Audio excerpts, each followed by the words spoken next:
Glória ao Pai, ao Filho e ao Espírito Santo. Como era no princípio, agora e sempre. Amém.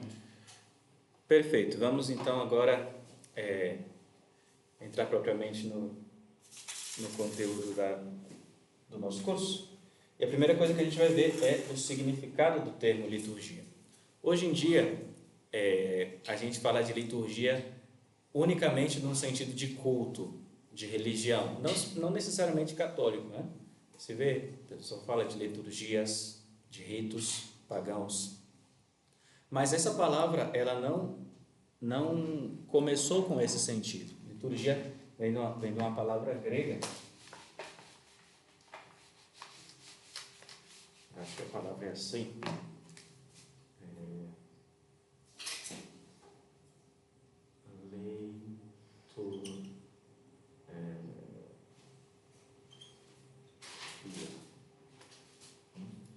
Que por sua vez, não dá nem para ver direito aí, mas liturgia, que por sua vez vem de duas palavras, vem de laos e ergon, que laos significa povo em grego, laos, e ergon significa obra. Por isso, essa palavra, ela significa em grego clássico obra ou serviço prestado ao povo.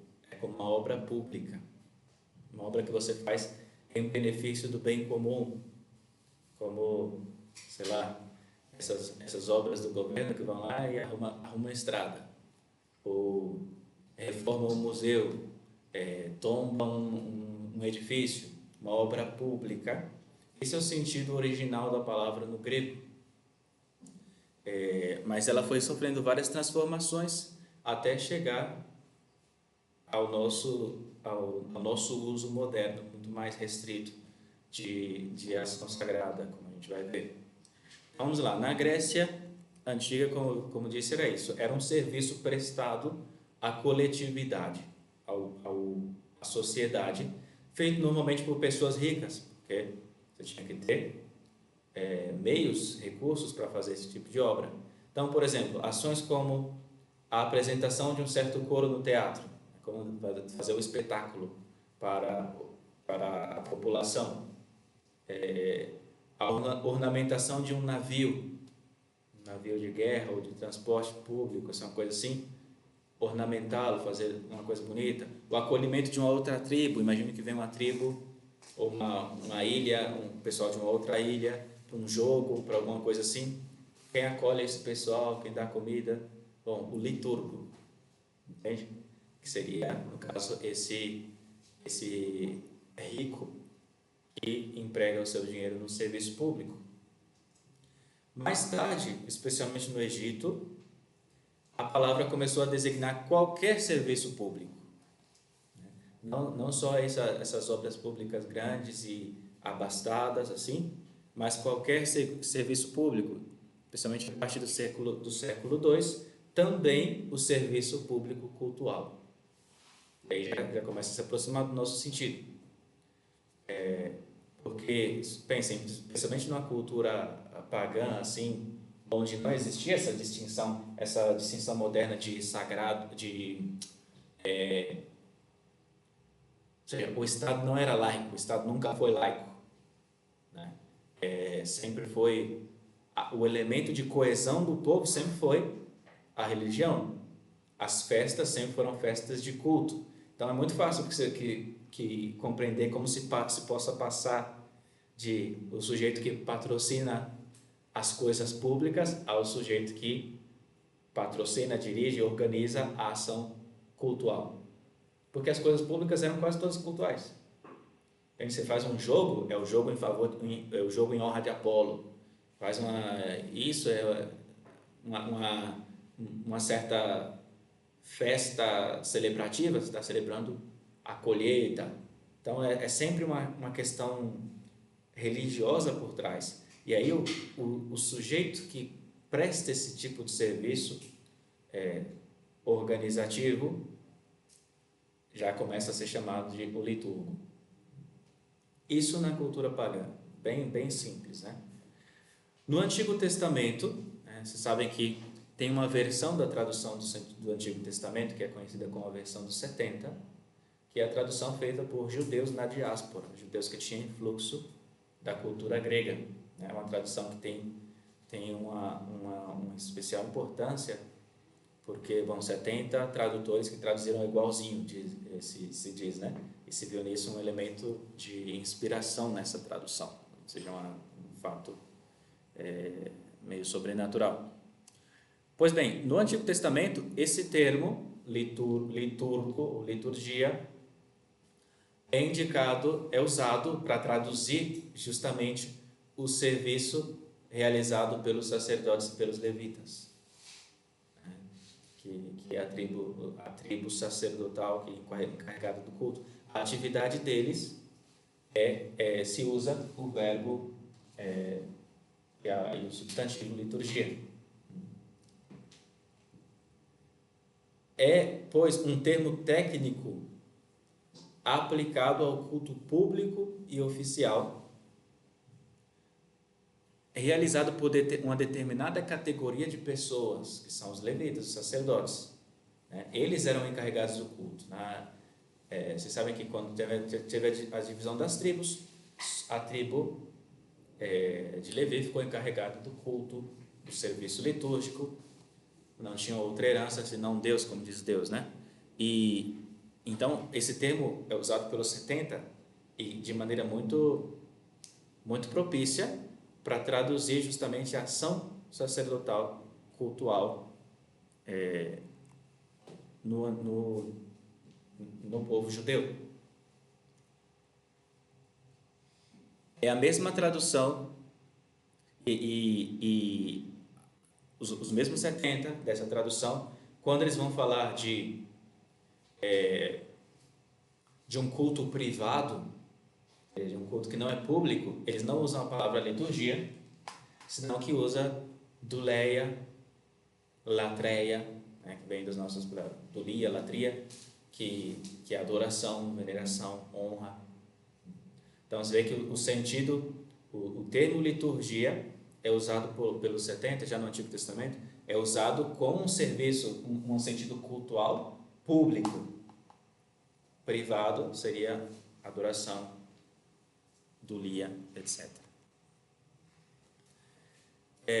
Esse termo, notemos isso aqui, que esse termo liturgia era muito apto, muito conveniente para exprimir as características do ministério cultual de Israel, ou seja, para significar o que fazia o sacerdote. Era muito útil, porque ele comportava esses significados: função pública, e o sacerdote tinha função pública. A gente está lendo nesses dias, no Êxodo, todos os ritos públicos que tinha que fazer o sacerdote, de expressões, de sacrifícios. Ou seja, implicava função pública, uma certa solenidade, expressada nos ritos, nas vestes, nos modos de fazer, uma certa solenidade prestada para a utilidade geral e atribuída, reservada a quem era formalmente investido do direito de fazer. Não qualquer pessoa podia lá e entrar no Santo dos Santos. Entende? Então o termo era muito apto, uma palavra perfeita. E isso das palavras é muito importante. Quando você não tem um vocabulário, tem que pensar assim, que o seu vocabulário é mais ou menos como a sua caixa de ferramentas. Imagina se você tem que trabalhar como mecânico e você só tem, 5 tipos de chave, você vai sofrer pra caramba. O trabalho não vai ficar legal, porque as chaves não encaixam, não servem a você tanto quanto você precisa para que você possa fazer todo o trabalho lá sem problemas. É a mesma coisa com as palavras. Quando a gente não tem um vocabulário que expressa o que a coisa realmente é, aos poucos a gente vai perdendo o conhecimento daquela coisa. É um fato isso. Então, se você não tem a palavra específica para uma ação, muito provavelmente você não entenda bem os matizes que diferenciam aquela ação de outra. Por exemplo, dá um exemplo básico. Existem várias palavras em português para aberto. A porta aberta, a janela aberta. Ou para o verbo abrir. Entre abrir. Tem várias. Não lembro de todos agora. Mas acho que tem uma que é só abrir. E todas têm um matiz diferente. Tipo, entre aberta, você pode ver quem está fora, mas quem está fora não pode ver quem está dentro. Tem todos uns matizes assim. Bom, mas isso é acidental, não me distrai. No Novo Testamento, a conclusão daquilo lá é o seguinte, que os 70 usaram a palavra liturgia, tomada do contexto grego, de maneira muito oportuna, para designar a ação cultual sacerdotal. No Novo Testamento, o termo aparece só 15 vezes, o termo liturgia. Palavras relacionadas com isso, né? Você pode fazer de liturgia um substantivo, mas tem o verbo, como que liturgizar, que é o servir publicamente. Tem uma série de... Mas no Novo Testamento, ele aparece apenas 15 vezes. E no Antigo Testamento aparecia 150. Olha a diferença. E em várias das vezes que aparece no Novo Testamento, em vários sentidos, em sentido de serviço público oneroso, que é o que a gente falou, né? Um serviço público custoso, tomado da linguagem comum, no sentido ritual sacerdotal do Antigo Testamento. Essas são as maneiras como ele aparece no Novo Testamento. Aparece 15 vezes e em vários sentidos. No sentido clássico grego, digamos, de serviço público custoso, no sentido ritual sacerdotal do Antigo Testamento, que é o sentido que os 70 deram para essa palavra, e no sentido de culto espiritual, que é o próprio, é o sentido cristão próprio, como a gente vai ver. Há um único texto no Novo Testamento que fala da liturgia como sentido cultual propriamente cristão, distinto do Antigo Testamento. Uma coisa importante, tem que trazer a Bíblia, tá, para essa aula de liturgia. Aí no livro dos Atos, capítulo 13, versículo 2, nós lemos assim: enquanto celebravam o culto do Senhor, depois de terem jejuado, disse-lhes o Espírito Santo. Aqui, no grego, esse celebravam o culto do Senhor é o verbo liturgia, o verbo liturgizar, né? É como que enquanto eles liturgizavam, disse o Espírito Santo. É a única vez no Novo Testamento que esse verbo aparece nesse sentido, que é o sentido que nós usamos hoje. É o único texto neotestamentário no qual se poderia presumir o nome daquela que depois será chamada de liturgia cristã. Mas veja, nesse texto a gente não pode dizer com certeza que eles estavam celebrando a missa. Enquanto liturgizavam, disse-lhes o Espírito Santo. Acho que é separai para mim, Paulo e Barnabé. Aí depois disso tem a ordenação deles, a ordenação episcopal, ao que parece a imposição das mãos, e eles vão. Não se pode afirmar com certeza que eles estavam celebrando a missa. Então, não é que a gente diz, bom, o sentido liturgia estava sendo usado para expressar a missa. Não necessariamente, pode ser. O que fica claro é que a comunidade cristã de Antioquia se encontrava reunida e estava rezando, e que a oração é concluída com o envio missionário de Paulo e Barnabé, mediante a imposição das mãos. Então aí já vê aí os elementos básicos da liturgia cristã comunitária, um culto público, um culto do corpo místico, né?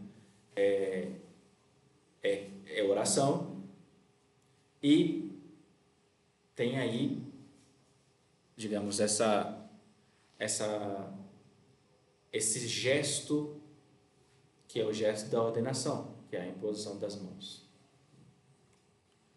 Portanto, ainda que o texto seja obscuro, permanece o fato de que é a única vez que liturgein, que aí é como verbo, né? Liturgia é o substantivo, liturgein é como liturgizar. É a única vez que esse verbo indica um novo culto cristão, ainda que sobre a natureza e a modalidade deste culto o texto não se pronuncia. Agora, por que que existe essa diferença? Por que de 150 vezes no Antigo Testamento passou-se a usar somente 15 vezes? A razão é clara, é porque essa palavra tinha ficado muito ligada com o culto do Antigo Testamento, que, como eu disse para vocês no começo, cessou com o advento de Cristo. Então, é uma palavra que designava com muito mais clareza e propriedade, pelo uso, a liturgia do Antigo Testamento, os ritos do Antigo Testamento. É como hoje em dia a gente poderia separar assim, liturgia cristã, liturgia judaica. Mas naquele tempo só existia liturgia judaica, então dizer liturgia era como que estar falando daqueles ritos. E como os escritores sagrados da Sagrada Escritura estavam ali apresentando a novidade cristã, eles não iam usar essa palavra, ia se prestar muita confusão.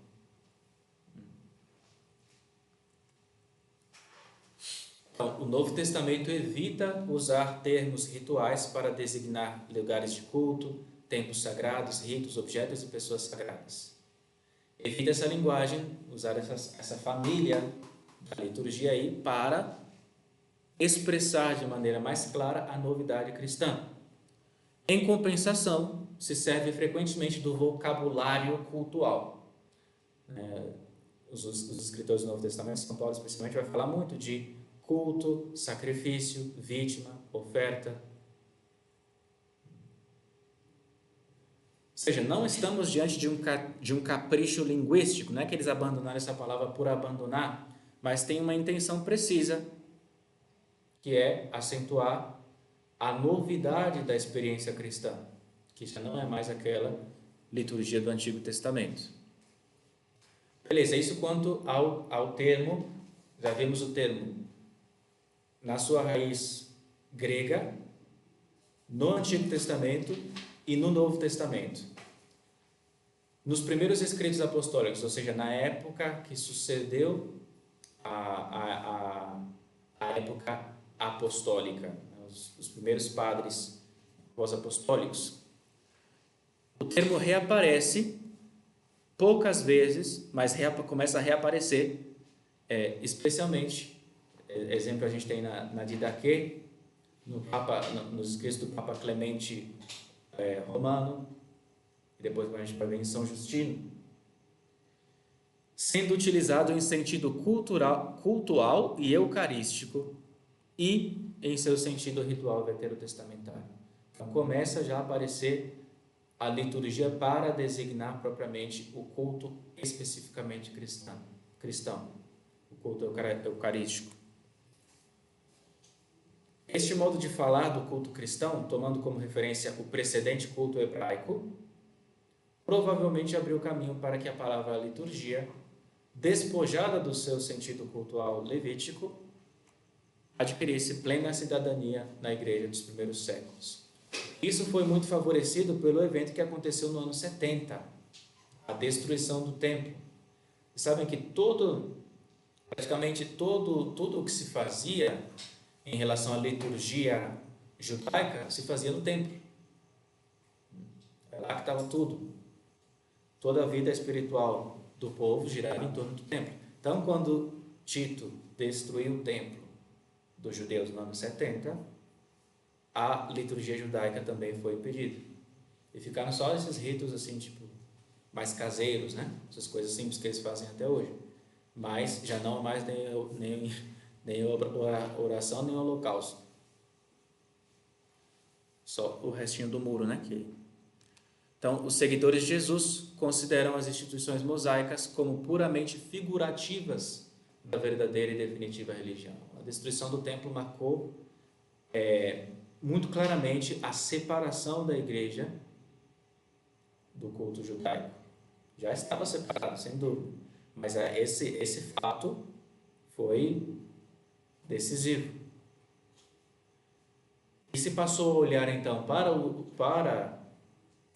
ou seja, se acentuou, se tornou ainda mais claro que tudo o que se fazia no Antigo Testamento, na liturgia do Antigo Testamento, era símbolo, figura, prefiguração do que nós fazemos.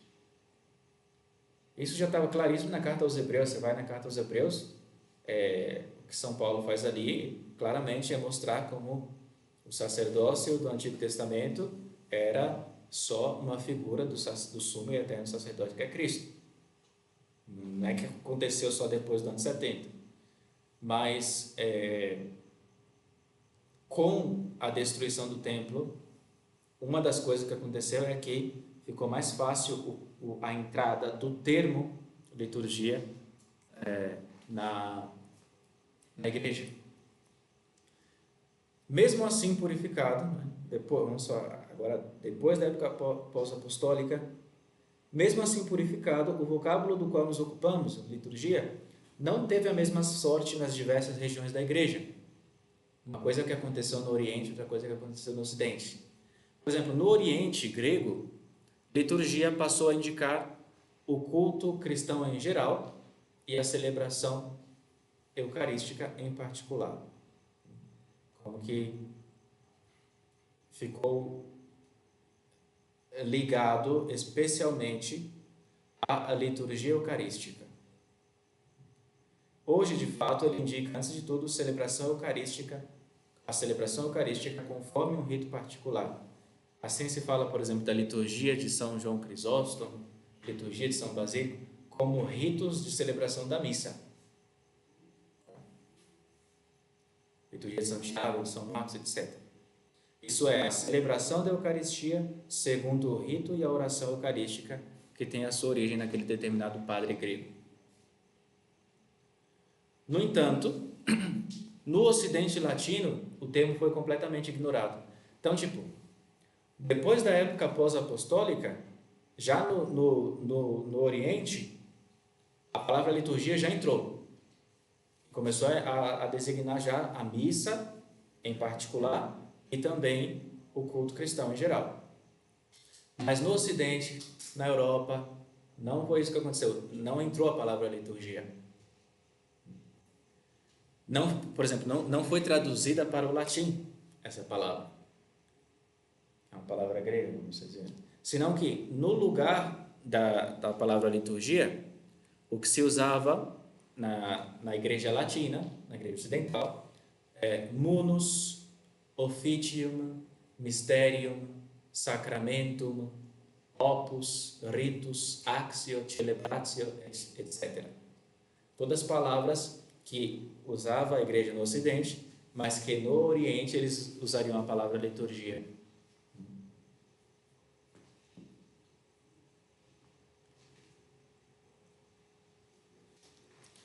Esse termo só vai reaparecer no Ocidente, na Igreja Latina, no século XVI, na linguagem científica, assim, entre os estudiosos, para indicar os livros rituais antigos e tudo que tem a ver com o culto da Igreja.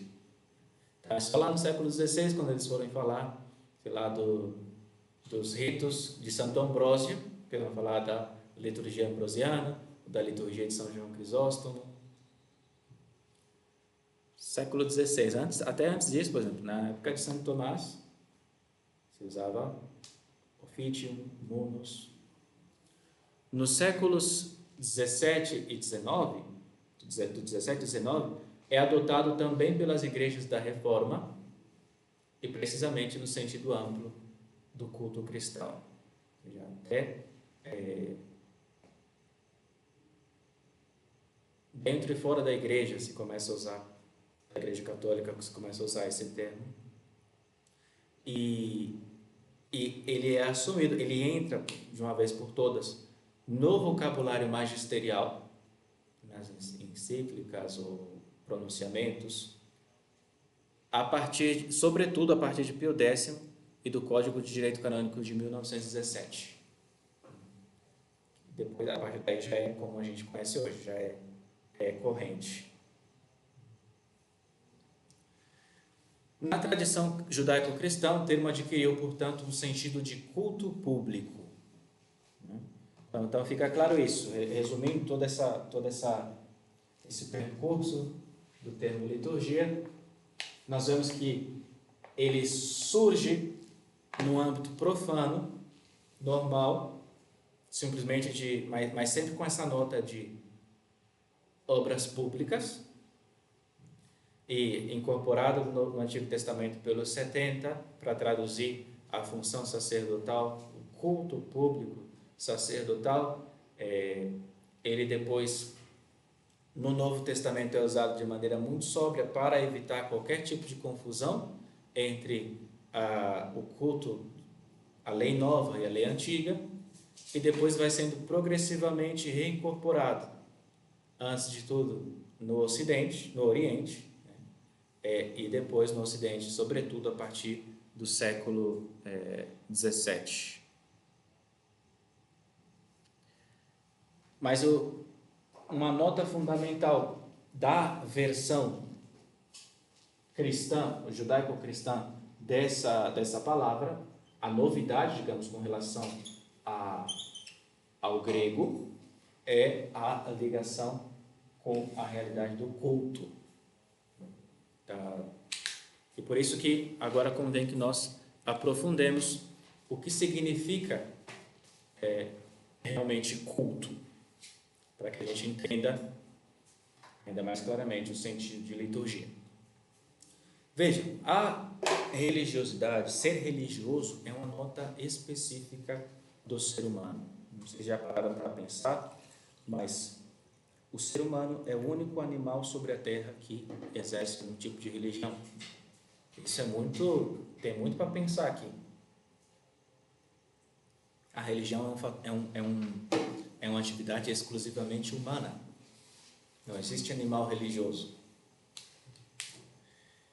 O Catecismo diz assim: de muitos modos na sua história e até hoje, os homens exprimiram a sua busca de Deus em crenças e comportamentos religiosos, orações, sacrifícios, cultos, meditações, etc.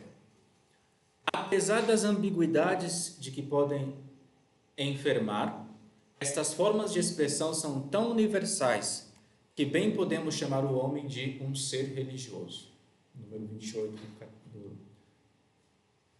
do Catecismo da Igreja Católica. Desde que existem registros de atividade humana, sempre se vê o homem uma espécie de relação com a divindade, com Deus, que se expressa através de ritos, orações, sacrifícios, túmulos. Sempre existe na experiência humana essa relação com o ser ou os seres transcendentes que caracteriza a prática da religião. E as ações que o homem realiza em ordem a relacionar-se com essa divindade é o que nós entendemos por culto. Na cultura ocidental, o termo utilizado para designar as práticas pelas quais o homem vive a religião é culto. Então, religião é essa relação do homem com Deus, com a divindade. Culto são como as práticas que o homem realiza para relacionar-se com Deus. É a maneira concreta como ele se relaciona com Deus. E a palavra culto vem do latim collere, um verbo, collere, collui, cultum. Depois, quando a gente aprofundar nas aulas de latim, vamos ver que, por exemplo, sempre quando a gente dá um verbo no latim, a gente dá, na verdade, a ordem tradicional collo, collui, collere, culto. Como que você dá a primeira pessoa do presente, do indicativo, a primeira pessoa do pretérito perfeito, o infinitivo e o supino, que é uma coisa que vocês vão ver depois, mas isso aqui não interessa. Cólere vem daqui, culto, e a palavra, o verbo cólere significa cultivar. Cultivar. É a mesma palavra que você usa para cultivar a terra. E inicialmente esse era o seu sentido único, como que cultivar a terra. Mas aos poucos passou a designar também o cuidado, o cultivo dos deuses, ou da relação com os deuses, né? E aí chegou essa palavra que nós temos hoje de culto. Como, sei lá, você quer que a Diana, que acho que é a deusa da caça, você quer que ela te favoreça? Então vai lá, trata ela bem, cultiva a sua relação com ela, oferece um sacrifício aqui, não sei o que, não sei o que. Depois você vai lá e vai caçar um alce, entendeu?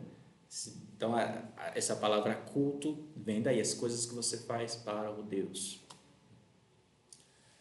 O homem, para entrar em contato com a divindade e exercer a sua religião, então, ele tira do mundo profano gestos, pessoas, objetos, tempos e os considera como modalidades especiais de encontro com Deus. Então, sei lá, o que faz o ser humano quando ele exerce um ato de culto? Que eu vou quero agradar, sei lá, a Diana. Pego esse copo de água aqui, esse copo de vinho, sei lá. O vinho eu poderia tomá-lo, é meu, né? Mas eu separo para a Diana e ofereço a ela. Isso é uma espécie de consagração, de separação de um elemento. Já não pertence aos homens, não pertence ao mundo normal, é do Deus.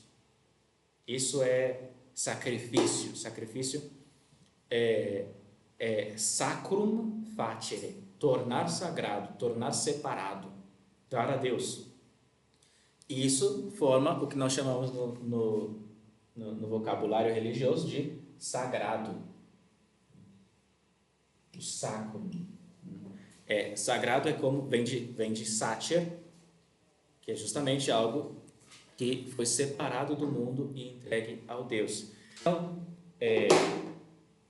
aqui nós temos 3 palavras que são fundamentais para entender bem o sentido específico de liturgia na tradição judaico-cristã.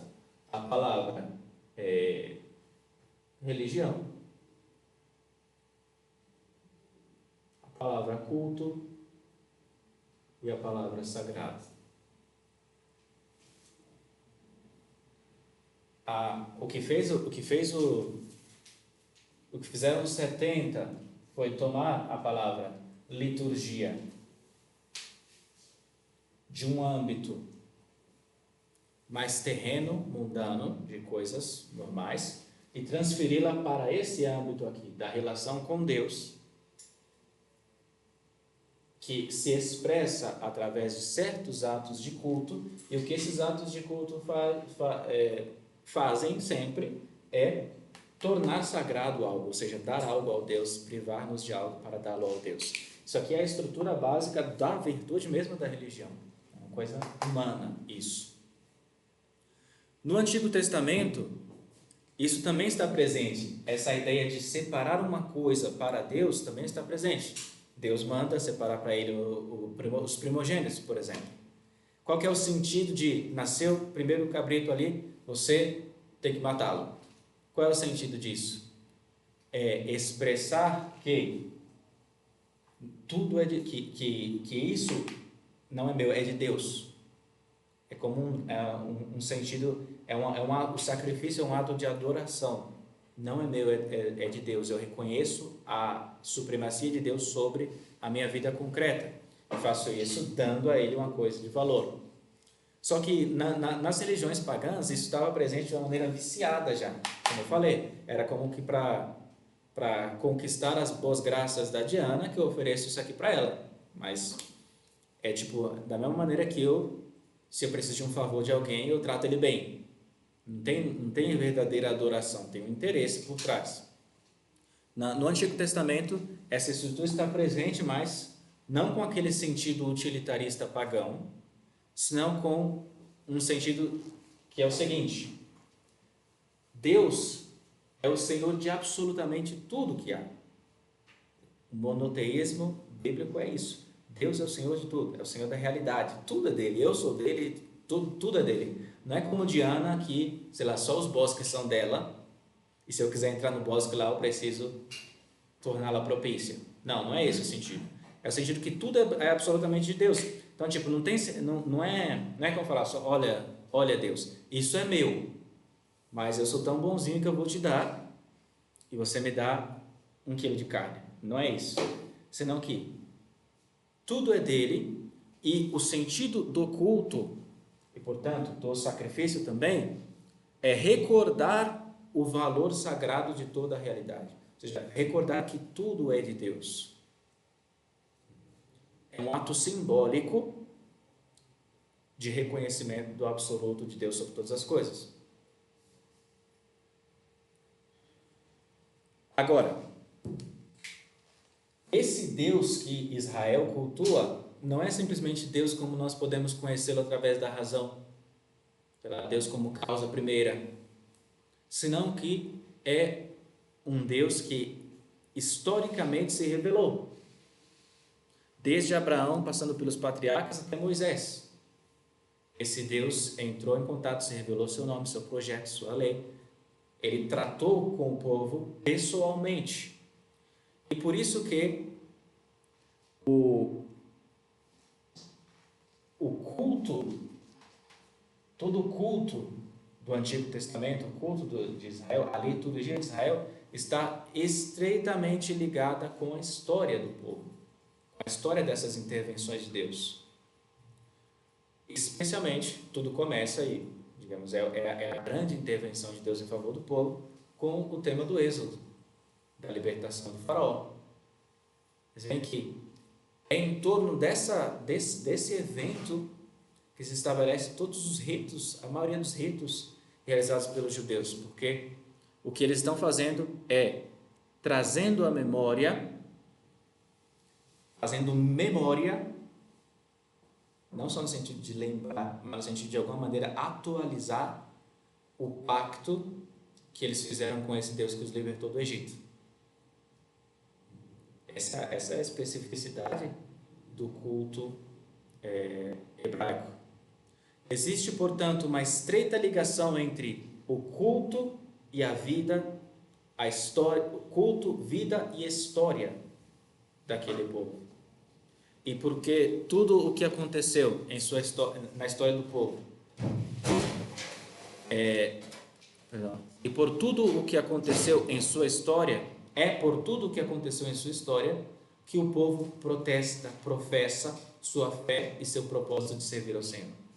Então, toda essa liturgia, essa adoração, esse sacrifício está intimamente ligado com o que Deus disse e com o que Deus fez realmente em favor do povo.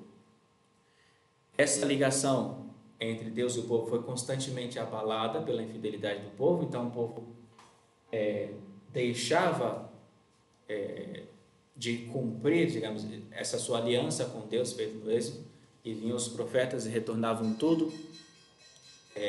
Toda a atividade dos profetas se ordenava a isso, a renovar no coração daquele povo a essência dessas práticas religiosas, desse culto. Por exemplo, coloquei esse texto do profeta Isaías, creio, aqui, isso, que manifesta clarissimamente essa função, essa natureza do profetismo. Ele diz: que me importam os vossos numerosos sacrifícios? Estou fartos de holocaustos, de carneiros, de gordura de novilhos. Não me agrada o sangue de touros, de cordeiros e de bodes. Quando vindes apresentar-vos diante de mim, quem vos pediu que viesseis pisar os meus átrios? Não continueis a trazer ofertas vãs. O incenso é para mim uma abominação. Lua nova, sábado, convocação de assembleias. Não posso suportar iniquidade e solenidade juntas. Ou seja, o que Deus quer são essas práticas, mas essas práticas como expressão da resposta à intervenção histórica de Deus em favor do povo, ou seja, como uma espécie de expressão da adesão na fé a Javé, ao Deus uno. Então, todas essas críticas que fazem os profetas não pretendem excluir o culto, mas sim manter o culto na sua pureza, no seu sentido próprio de aliança, de expressão de fé e de amor a Deus. Próxima aula a gente continua, mas, por exemplo, tudo isso ilumina já de maneira claríssima o sentido do culto também hoje. Porque também a gente pode cair nesse ritualismo também hoje, e viver a liturgia sem nenhuma referência. Por exemplo, você vê como na mentalidade da igreja, as nossas solenidades, elas têm um valor histórico do que Cristo fez. Por exemplo, o domingo é o dia da ressurreição. Nós estamos celebrando agora a Quaresma, nos preparando para o tríduo pascual. Então, a nossa participação nos ritos litúrgicos tem que estar intimamente ligada com a nossa consciência do que aconteceu, da intervenção de Deus a nosso favor, e o nosso desejo de responder a essa intervenção, nos inserindo nela de uma maneira real, através dos sinais sagrados da liturgia. Bem, glória ao Pai, ao Filho e ao Espírito Santo. Como era no princípio, agora e sempre.